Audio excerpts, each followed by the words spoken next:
should have an interest in becoming a TAPA member? So first of all, thanks for the opportunity, really, to be interviewed here. And so I think it's quite important, as I already said, quite often. So a TAPA membership really means nothing, So because it's by far a wider approach to really understand the TAPA vision, the mission, to implement the standards, to understand really that sharing information is really something what we need to do to fight against the organized criminals attacking us as an industry.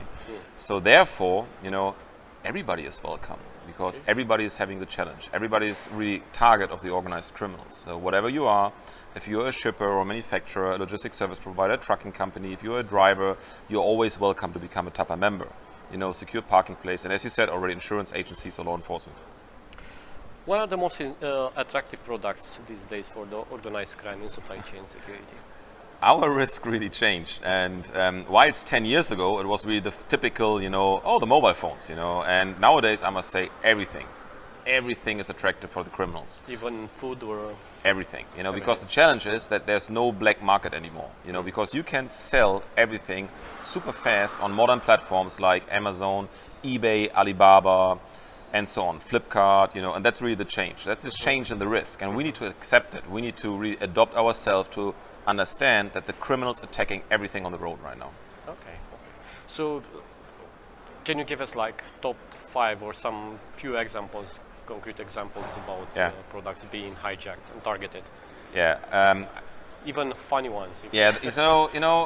Of course, on one hand, it's always the most attractive ones. You can give you an example on, let's say, the latest smartphones. Whatever the brand is, it doesn't make a difference. And then you have a 9.5 million warehouse invasion, for example, at the international airport in Schiphol, Amsterdam. Okay. Another example, like computer products, where you have a 4.5 million euro hijack, which happens actually on a highway in Germany. But of course, I can give you the funny examples, which is, like a truckload of Parmesan cheese. No serial number, nothing. One truckload, 1.2 million. Or a truckload of dry fish, which is coming from Norway, which is one of the biggest things in Italy, and one truckload is 450,000 euro. Dry fish, and that's really quite important. So it's really very widespread related to the entire industry. Of course, another extreme example is a truckload of 100 million euro of pharmaceuticals from an US company, which happened actually also in Europe. So if we, let's take a trailer full of mobile phones, right? And that would be the value of what, 5 million, 6 million? Easily, easily. Who's actually impacted when this trailer is hijacked? Everybody is, and that's really what people need to understand. Of course, cargo crime is not a sexy crime. It's really not something what you read in the newspaper every day. Why it's a bank robbery, for example, is it's a media interest crime. So if you have a bank robbery today in Berlin, which is 100,000, for example, and the same day you have a truck loss of 6 million, the bank robbery will be in the press, and the truck loss, nobody cares because there's no impact. But that's not the reality, because every company is putting their prices and their losses into the product price. Okay. So that's very important. There's an impact on the entire economy. And last but not least, every product which is stolen can be sold on a market for a better price than I can even offer it. If we have the 5 million euros value of the trailer, what would be actually the real impact on the manufacturer or on the market? Yeah, so you always have the direct loss, as you already mentioned, which is the 5 million, and then you have the indirect impact, and the indirect impact is 4 to 6 times higher. So you need to replace the products, you need to go to the market again, you need to remanufacture it, you need to retransport it. But last but not least, it's also quite important, your customer satisfaction level, you can never win back the trust from the customer. And the economy impact is also on part of it. So every stolen product can be on market cheaper than I can offer it. So missed market opportunities and so on, absolutely. When you're looking at the root causes of the incidents, because you have a tremendous amount of data in your IIS database, right? What are the root causes of these incidents? Do you see mostly human, procedural, or technical problem? There's really a balance, but of course the weakest link with our supply chain is always human. So like the driver, insiders. 70% of all losses are linked to insider knowledge. So insider knowledge doesn't automatically mean it's your own people. It could be your personal, your temporary personal. It could be your contractor. It could be even a person, who's a friend of a truck driver, and he's sharing information, but he's got the insider knowledge, and that's quite important. This is very interesting. One of the most common TAPA reports incidented lately has this Romanian modus operandi as an attack method. Could you please tell us a few words about this Romanian modus operandi? Yeah, actually it's quite, I don't want to say it's like a Hollywood movie, but it's really like Mission Impossible, where really organized criminals are jumping on driving trucks on the highway. So imagine a truck driving with 80 kilometers an hour. Romanians are going behind the truck and jumping on the driving truck and unload the entire truck. And nobody realized it. But if you have a TSR1 truck, we have door alarms on both doors. So as soon as you open the door, there will be an alarm. So which means you know that something is ongoing. Of course, at the beginning you say, nothing can happen. It's 80 kilometers an hour, so what can happen?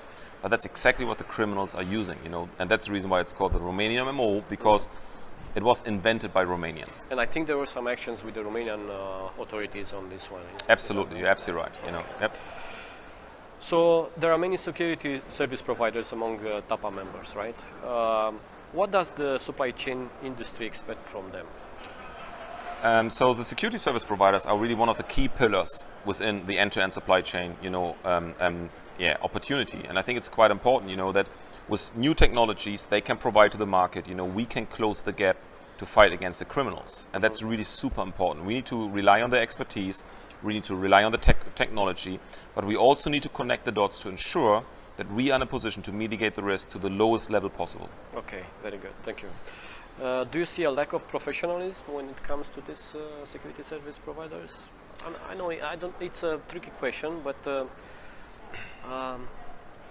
if you are studying and looking at the incidents happening and so on, do you see also a lack of professionalism when it comes to let's say monitoring centers? I don't want to give any names or something, but we have some history together in this area, and we know that this can happen actually, right? Unfortunately, if you talk about technology, you talk always about countermeasures and counter technology. If you talk about a GPS system, we can also talk about GPS jamming. Yeah. If we talk about GSM, we can talk about GSM jamming. So it's quite important. I would like to say that the SSP, the security service provider, is doing everything possible to mitigate the risk. But of course, they are also a target. And that's what we need to understand. It's not only us as the manufacturer or the logistics service provider or the trucking company. Also they, as a service provider, they are the target of the organized criminals. So we need to reflect that in our standards. Okay. The TAPA standards for warehousing, transportation and secured parking focuses on good planning, visibility and response, right? Can you imagine the future of TAPA without technology and automation? No. There's no way that you can really avoid technology and automation. Is it like a one-way street, or? I think it's quite important that we always need to find the right balance between people and technology. People are really the key thing within your supply chain. But of course, everything is supported by technology. You cannot live without technology. You cannot run your supply chain without people.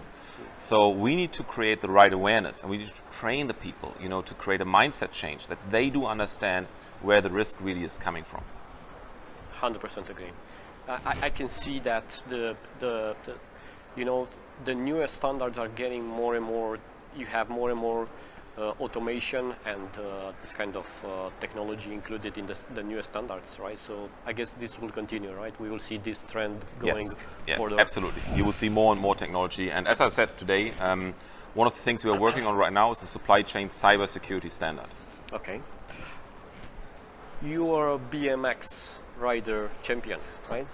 Long time ago. Long time ago. And I know you have made many personal sacrifices for your career, right?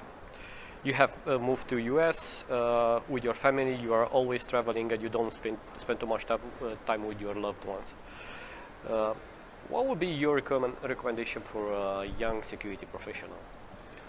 So, I'm an electrical engineer, so I'm not a security guy with my background. So I'm really a guy who's got a degree in automation technology. But I must say I love the security world, because every day is a different day. Every incident is a different incident. Every root cause is a different one. And of course it's not easy, because you need to travel the world, but on one hand you see the world, and whilst, yes, I try to spend as much time as possible with my family, and I can only say for the young professionals, go to the world as soon as you can. Don't wait. Do it when you start your career.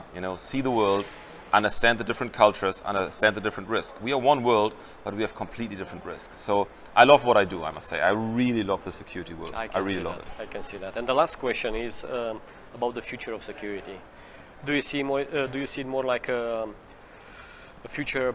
This future will be more about people or technology? How do you see it specifically to security? Yeah. Right? So. I think, as I said, I think it's quite important. Of course, I can use now tremendous buzzwords, and we all love the kind of, a couple of years ago it was really like connect the dots, then it was resilience, now it's blockchain, it's artificial intelligence, and of course it will come. It will support us, but at the end of the day, we still have the human being. And the easiest target is always the human. Of course, on the other side, cybercrime is a big target.